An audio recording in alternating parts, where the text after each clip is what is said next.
Outra coisa, vamos fazer agora uma divisão entre software, mas entre software básico, software utilitário e software aplicativo. Agora eu quero pegar software e subdividir em três termos que aparecem muito nas provas de concurso.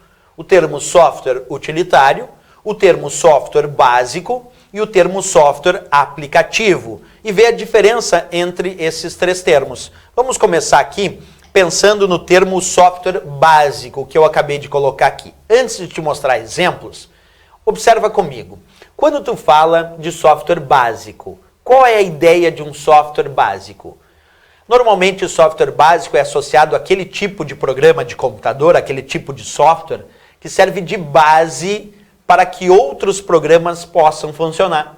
Ou que oferece um sistema de operações básicas para a utilização do computador. Então o software básico é chamado assim quando ele serve de base para que outros programas possam funcionar, ou quando ele fornece um sistema de operações básicas para a utilização do computador. Aí ele tradicionalmente vai ser conhecido como software básico. Beleza, vamos aos exemplos aqui, ó. Windows e Linux. Como a gente já viu em aula, o Windows e o Linux são exemplos de sistemas operacionais. O Windows é um exemplo de sistema operacional e o Linux também é um exemplo de sistema operacional. Vamos pegar um deles, vamos pegar o Windows, só para te bater um papo aqui comigo, certo? Pensa bem no teu computador aí com o Windows instalado. Quando tu liga o teu computador, tu não espera o Windows carregar para depois utilizar os outros programas?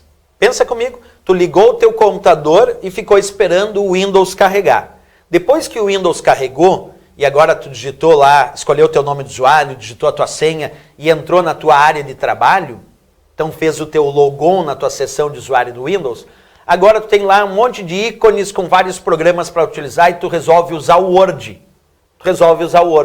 E agora tu está usando o Word como edição de texto. Te pergunto, tu primeiro esperou o Word carregar para depois usar o Windows? Ou na verdade tu primeiro esperou o Windows carregar para depois usar o Word? Ah, professor, lá em casa eu ligo o computador, espero o Windows carregar e depois é que eu vou usar o Word.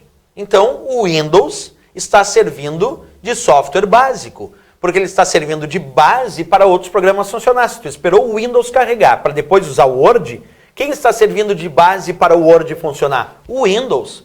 Porque se tu esperasse o Word carregar para depois usar o Windows, então quer dizer que o Word seria software básico, mas não é assim que acontece. Percebe? Tu espera o Windows carregar para depois usar o Word, para depois usar o Excel, para depois usar o PowerPoint, para depois usar outros programas. Isso quer dizer que o Windows é software básico porque ele serve de base para que outros programas possam funcionar. Assim é com o Linux também. Quem tem no seu computador instalado o sistema operacional Linux, espera o Linux carregar para depois usar os outros programas. Então o Linux, que é sistema operacional, também é software básico. Então quando é sistema operacional, nós chamamos de software básico porque eles servem de base para outros programas funcionarem. Ou ainda, eu poderia dizer que o software básico fornece um sistema de operações básicas para a utilização do computador. Claro, observa, um sistema operacional fornece um sistema de operações básicas para a utilização do computador. Por isso o nome sistema operacional, porque fornece um sistema de operações básicas para a utilização do computador. Então o próprio nome já diz, se ele fornece um sistema de operações básicas para a utilização do computador, o sistema operacional é software básico. Perfeito, sem dúvida nenhuma, sobre o significado de software básico em relação às provas de concurso.